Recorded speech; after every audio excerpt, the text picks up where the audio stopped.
Good afternoon. You'll have to excuse the state of me. I've had a few tears today. I don't really know how to start this video. Really, I wanted to bring up a subject that maybe other people might be going through, should I say, due to the lockdown. Excuse me, I was about to go and lay in the sun. Decided to put some summery clothes on, but didn't make it out there. I think the sun's gone in now. But anyway, back on the subject. My situation is I have a child of 11, and just before the lockdown, due to some issues with my mental health, the contact had stopped. Previously, I want to add that my son had been living with me. There's lots of reasons why this was a trigger, and I had been seeing him alternative weekends, having holiday time.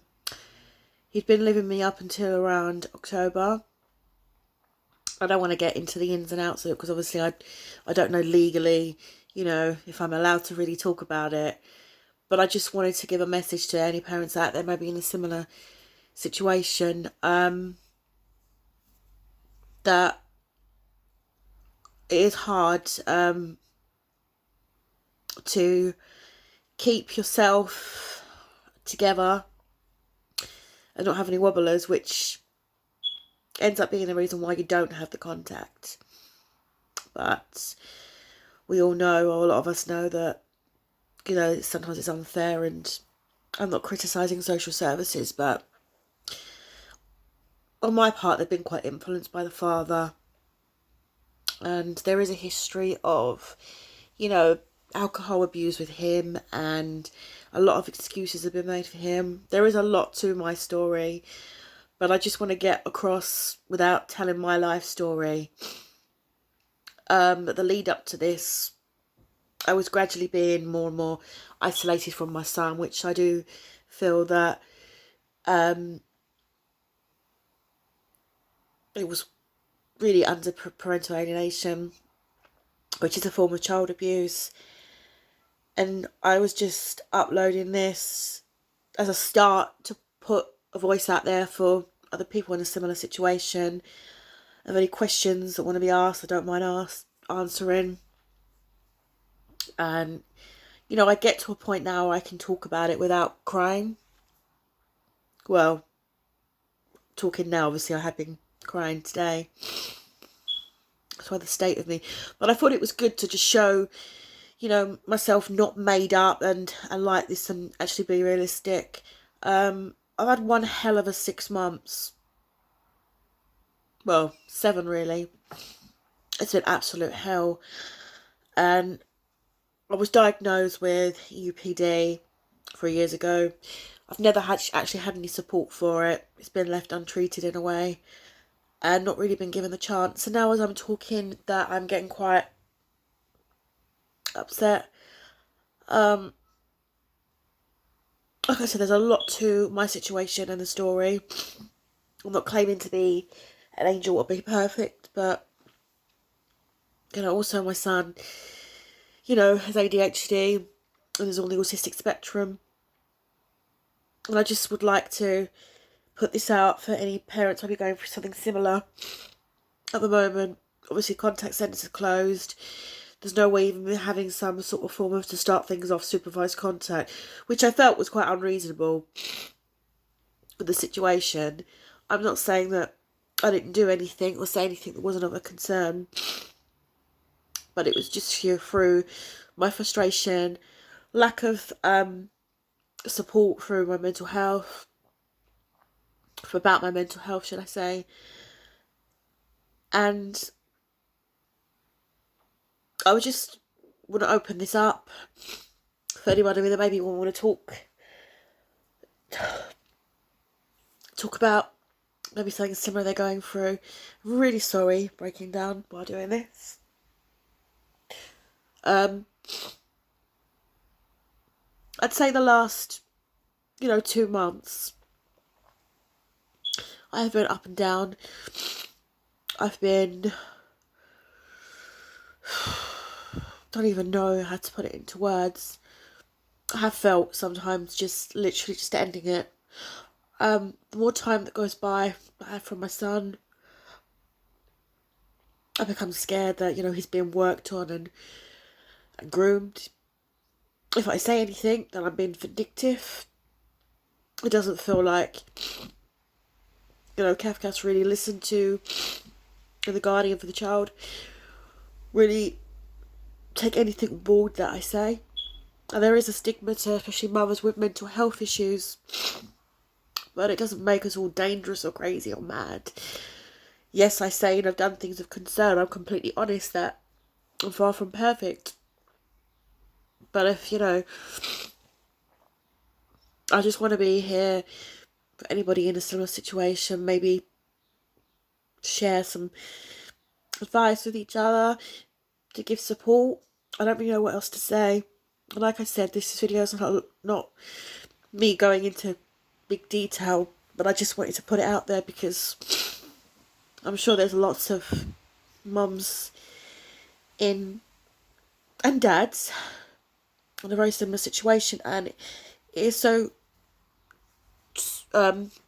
soul destroying. It's like I know with the lockdown everything's shut, like the holiday places with like Butlins and things like that. We had arranged a break in July and that fell through. Well, that has fallen through now. And it would have been the only time it would have been quality time for me to have with my son, because I felt that before all this, our relationship was kind of suffering. People tell me it's an age thing, he's 11 now.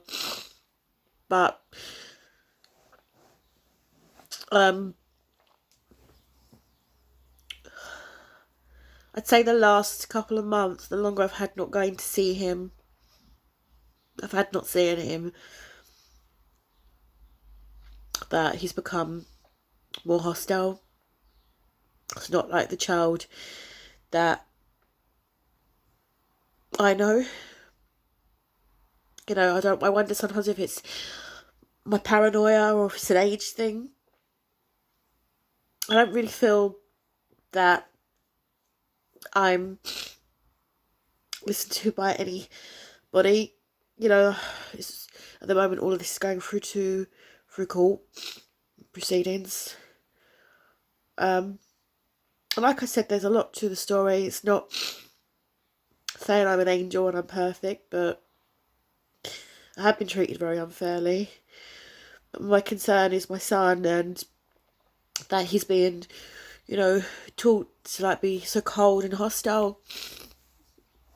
And I worry about how he's gonna form good relationships with people as he's getting older. But if you have any questions, and my heart goes out to all of you. But yeah, if you have any questions, or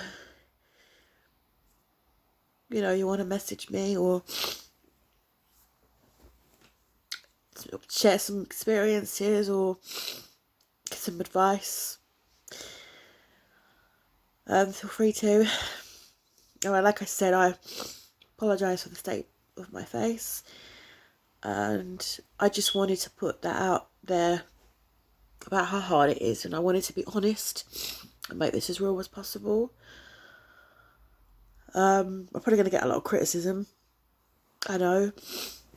That's why I've chosen to not slander anyone and slag them off, because I don't want to, because it doesn't help. I always admit to my faults and anything that I do wrong. I never try to cover anything up. But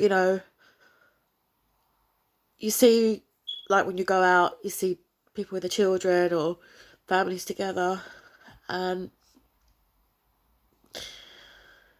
it's just so hard.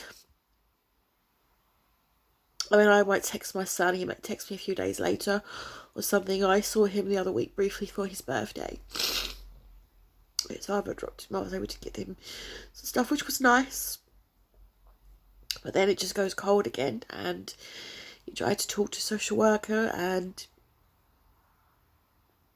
it just feels that his father is trying to influence him because of the past and because there is evidence there of, you know, coercive control towards me. And there was domestic violence in the past. And, you know, it's a classic one that the children end up getting caught in the middle. And any hate, though, or any anger or resentment I felt for his dad is one thing that I can say through his big mistakes that he's done. I have never once tried to turn my son against him. If anything, I've encouraged it. And I find most days me kicking myself for doing that. But try to show that, try to give my son the message that, to be fair, to give people chances and to try and see the best in people. And I just feel that this fear, all the time, the longer this goes on. But anyway, I always say I hope this video helps, but I try to start off as together as possible. I must have some guts coming on here, looking in a state like this. But thank you for watching, and take care of yourselves.